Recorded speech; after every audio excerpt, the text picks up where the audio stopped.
આજે ગોંડલ માર્કેટિંગ યાર્ડમાં ધાણાની અને ઘઉંની આવક કરવામાં આવી હતી। જે રીતે સમગ્ર સૌરાષ્ટ્રના ખેડૂતોને ગોંડલ માર્કેટિંગ યાર્ડ ઉપર ભરોસો છે, એને સાબિત કરી બતાવ્યું કે કાલ ધાણાની અત્યાર સુધીની સૌથી મોટી ઐતિહાસિક જેને તમે આવક કહી શકો એવી 2.5 લાખ ગુણી ધાણાની આવક થઈ હતી। કાલ રાતથી લઈ અને સવાર સુધીમાં ખેડૂતોનું એક ઘોડાપૂર ઉમટ્યું હતું અને આખું માર્કેટિંગ યાર્ડ ધાણા અને ઘઉંથી છલકાઈ ગયું છે।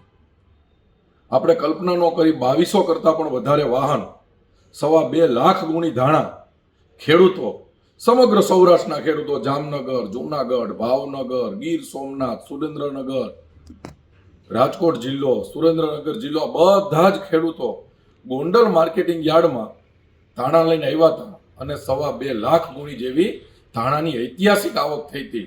અત્યારે ધાણાના ભાવ જોવો તો 1100 થી લઈ અને 2500 રૂપિયા આસપાસ ધાણાના ભાવ ગોંડલ માર્કેટિંગ યાર્ડમાં ખેડૂતોને મળે છે। અને આટલા ધાણા આવે છે તો નિકાલો થાય છે, એના મૂળમાં એ છે કે સમગ્ર ભારતની ટોપ લેવલની એક પણ કંપની એવી નહીં હોય જે મસાલાની કે ગોંડલ માર્કેટિંગ યાર્ડમાં ધાણાની ખરીદી ન કરતી હોય।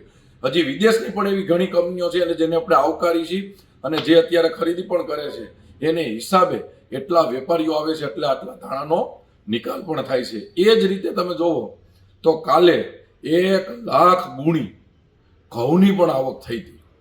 અત્યારે માર્કેટિંગ યાર્ડ આખું ઘઉં અને ધાણાથી છલકાઈ ગયું છે, તો અત્યારે ધાણાની આવક પણ બંધ કરવામાં આવી છે। જ્યાં સુધી નવી આવક ન થાય, નવી જાહેરાત ન કરી, ત્યાં સુધી ધાણા લઈ અને કોઈ ખેડૂતે અત્યારે આવવું નહીં।